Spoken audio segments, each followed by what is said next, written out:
Bismillahirrahmanirrahim. Assalamualaikum warahmatullahi wabarakatuh. Bagaimana kabar anak-anak hari ini? Semoga semua sehat dan tetap semangat belajar ya. Alhamdulillah hari ini jumpa lagi dengan Bu Nova di pelajaran Al-Quran Hadis kelas 7. Hari ini kita akan belajar bab 2, kekuasaan dan rahmat Allah Subhanahu wa Ta'ala. Anak-anak, alam beserta seluruh isinya merupakan ciptaan Allah Subhanahu wa Ta'ala. Allah telah menciptakan segala yang ada di langit dan juga di bumi. Matahari dan bumi merupakan bukti adanya kekuasaan Allah. Allah juga yang mengatur siang dan malam, menentukan segalanya sesuai dengan kehendaknya. Semua itu selain sebagai bentuk kuasa Allah juga merupakan bentuk kasih sayang Allah kepada hambanya. Kuasa Allah tidak ada batasnya.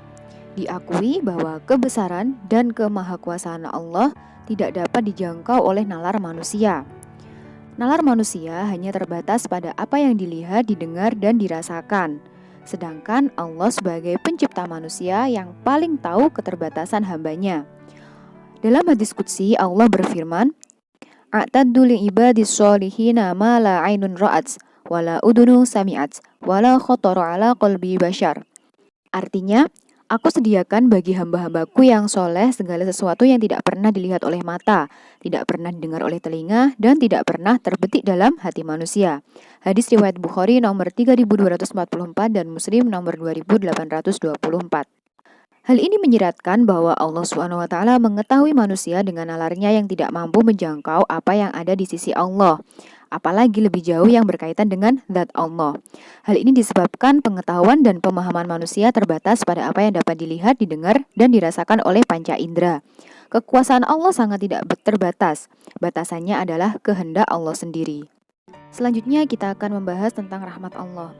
Kata rahmat menurut Kamus Besar Bahasa Indonesia berarti belas kasih Allah.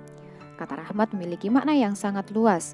Setiap karunia Allah di alam ini berupa materi ataupun non-materi disebut sebagai rahmat. Allah Subhanahu wa Ta'ala berfirman dalam surat Fatir ayat 2. A'udzu billahi minasyaitonir rajim. Bismillahirrahmanirrahim. Ma yaftahillahu linnasi min rahmatin fala mumsika laha wa ma yumsik fala mursila lahu min ba'dih wa huwal azizul hakim. Yang artinya, apa saja di antara rahmat Allah yang dianugerahkan kepada manusia, maka tidak ada yang dapat menahannya. Dan apa saja yang ditahannya, maka tidak ada yang sanggup melepaskannya setelah itu. Dan dialah yang maha perkasa, maha bijaksana. Allah memiliki sifat Rahman, yaitu kasih sayang yang diberikan kepada semua makhluk, baik yang ada di bumi maupun di langit. Sifat Rahman Allah berikan kepada siapa saja, meskipun ia tidak beriman sekalipun. Selain sifat Rahman, Allah juga memiliki sifat Rahim.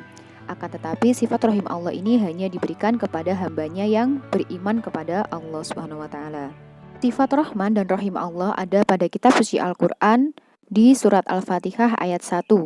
Bismillahirrahmanirrahim, yang artinya dengan nama Allah yang Maha Pengasih, Maha Penyayang. Nah, ayat ini menetapkan sifat rahmat bagi Allah. Rahman atau Maha Pengasih adalah yang memiliki banyak rahmat, sedangkan Rahim atau Maha Penyayang adalah yang memberikan rahmatnya khusus kepada orang-orang mukmin. Allah juga memberitakan bahwa Dia memiliki rahmat yang umum, yang meliputi segala sesuatu. Namun Allah juga memiliki rahmat yang khusus. Allah berfirman pada surat Al-A'raf ayat 156. A'udzu billahi minasyaitonir rajim. Bismillahirrahmanirrahim. Qala 'adabi usibu bihi man asya' wa rahmati wasi'at kulla syai' fasa'aktubuha lilladina yattaquna wa yu'tuna az-zakah wa yu'tuna az-zakata walladina hum biayatina yu'minun. Yang artinya, Allah berfirman, siksaku akan aku timpakan kepada siapa yang aku kehendaki, dan rahmatku meliputi segala sesuatu. Maka akan aku tetapkan rahmatku bagi orang-orang yang bertakwa, yang menunaikan zakat, dan orang-orang yang beriman kepada ayat-ayat kami. Kekuasaan dan rahmat Allah Subhanahu wa Ta'ala telah banyak dijelaskan dalam Al-Quran. Di kelas 8 ini kita akan mengetahui atau mempelajari kandungan dari surat Asy-Syams ayat 1-10 dan surat Ali Imran ayat 190 tentang kekuasaan dan rahmat Allah Subhanahu wa taala. Yang pertama kita akan mempelajari kandungan dari surat Asy-Syams ayat 1-10. Sebelumnya kita baca dulu bersama-sama ya. A'udzu billahi minasyaitonir rajim. Bismillahirrahmanirrahim. Wasyamsi wadduhaha wal qamari idza talaha wan nahari idza jallaha wal laili idza yaghshaha was samaa'i wama banaha wal ardi wama tahaha wa nafsin wa ma sawwaha fa'alhamaha fujuraha wa taqwaha qad aflaha man zakkaha wa qad khaba man dassaha, yang artinya dengan nama Allah yang Maha Pengasih Maha Penyayang. 1. Demi matahari dan sinarnya pada pagi hari. 2. Demi bulan apabila mengiringinya. 3. Demi siang apabila menampakkannya. 4. Demi malam apabila menutupinya atau gelap gulita. 5. Demi langit serta pembinaannya yang menakjubkan. 6. Demi bumi serta penghamparannya. 7. Demi jiwa serta penyempurnaan ciptaannya. 8. Maka dia mengilhamkan padanya jalan kejahatan dan ketakwaannya. 9. Sungguh beruntung orang yang menyucikannya jiwa itu. 10. Dan sungguh rugi orang yang mengotorinya. Isi dan kandungan dari surat Asy-Syams ayat 1-10 diantaranya adalah ayat 1-8 menunjukkan sumpah Allah dan menunjukkan sebagian dari betapa luar biasa ciptaannya. Matahari, bulan, siang, malam, langit, bumi, dan jiwa manusia. Semuanya berjalan teratur dalam hukum yang telah ditentukan oleh Allah atau sunatullah sebagai sumber kehidupan. Selanjutnya, pada ayat 9 ini menunjukkan siapa saja yang berusaha untuk menyucikan, memperbaiki, dan mengisi jiwa dengan memperbanyak amalan, ketaatan, dan kebaikan, serta menjauhi segala keburukan, maka pasti dia akan beruntung. Kemudian ayat 10 ini menunjukkan balasan bagi orang-orang yang menutupi jiwa dengan melakukan dosa, sehingga dengan hal itu jiwanya akan mendapatkan kesengsaraan dan juga kerugian di akhirat. Berikutnya adalah surat Ali Imran ayat 190. Kita baca bersama ya. A'udzu billahi minasyaitonir rajim. Bismillahirrahmanirrahim. Inna fi khalqis samawati wal ardi wa ikhtilafil laili wan nahar واختلاف الليل والنهار لآيات لأولي الألباب, yang artinya sesungguhnya dalam penciptaan langit dan bumi dan pergantian malam dan siang terdapat tanda-tanda kebesaran Allah bagi orang yang berakal. Kandungan ayat ini adalah penciptaan langit dan bumi serta pergantian malam dan siang merupakan tanda dari kekuasaan Allah Subhanahu wa taala. Tanda kekuasaan Allah di alam ini hanya diketahui oleh ulul albab, yaitu orang yang senantiasa berpikir dan berzikir. Ia selalu mengingat Allah dalam segala kondisi dan juga senantiasa menggunakan akal pikirannya untuk memikirkan penciptaan alam semesta dan segala isinya. Berpikir dan tafakur yang benar bahwa penciptaan alam semesta beserta seluruh isinya tidak ada yang sia-sia. Berpikir dan bertafakur yang benar akan melahirkan kedekatannya kepada Allah Subhanahu wa taala dan senantiasa mendekatkan diri seraya berdoa kepada Allah. Kandungan surat Asy-Syams dan surat Ali Imran tentang kekuasaan dan rahmat Allah ini saling berkaitan.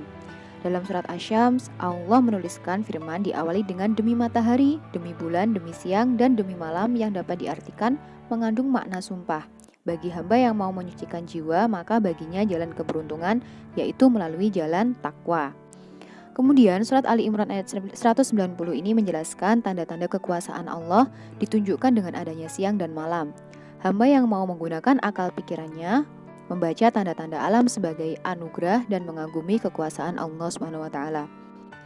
Dalam surat Asy-Syams, Allah juga memberikan jalan penyucian jiwa melalui takwa dan Allah menjanjikan keberuntungan. Menyucikan jiwa dengan mentadaburi dan memikirkan kekuasaan Allah Subhanahu wa taala sebagai manifestasi penggunaan akal. Selain ayat-ayat dalam Al-Quran, ada juga hadis Nabi tentang rahmat Allah.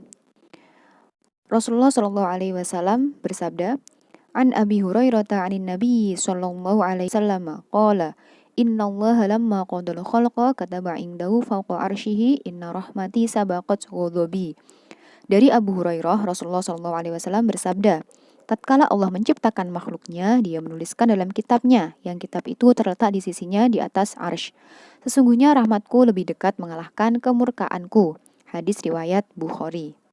Anak-anak, Allah Subhanahu wa Ta'ala begitu menyayangi hambanya sehingga kemurkaannya ditahan.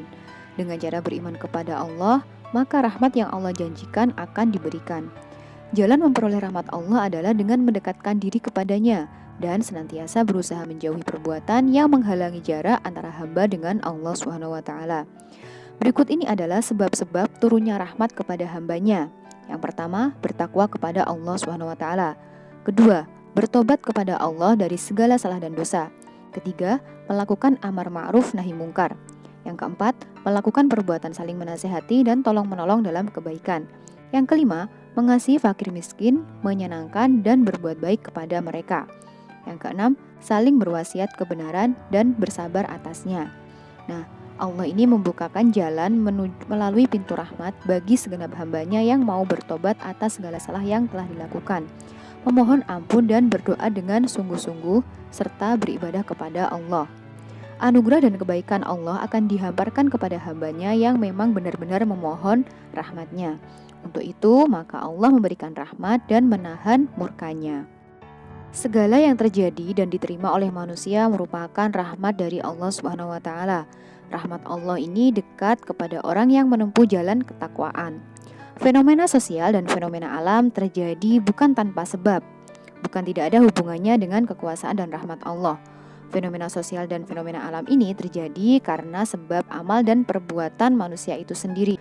Fenomena sosial dan fenomena alam juga dapat menjadi peringatan agar manusia lebih mendekatkan diri kepada Allah dan gemar melakukan perbuatan kebaikan.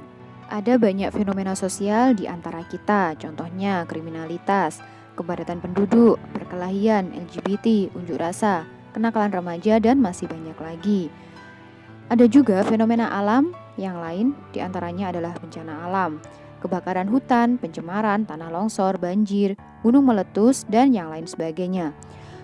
Fenomena alam sebagai wujud kuasa Allah, contohnya di antaranya adalah Gunung Pelangi yang ada di Tiongkok dan juga Nusa Tenggara Timur, seperti lukisan yang ada di atas kanvas. Selain itu, ada juga pertemuan dua air laut yang tidak pernah menyatu di Selat Gibraltar dan terbentuknya hujan yang sudah dijelaskan dalam Al-Quran. Nah, anak-anak, semoga apa yang kita pelajari hari ini bisa meningkatkan ketakwaan kita kepada Allah, menambah semangat kita dalam beristiqomah di jalan kebaikan, sehingga kita termasuk golongan orang-orang yang mendapatkan Rahman dan Rahim dari Allah Subhanahu wa Ta'ala. Sekian untuk pembelajaran kita hari ini. Semoga apa yang kita pelajari bermanfaat.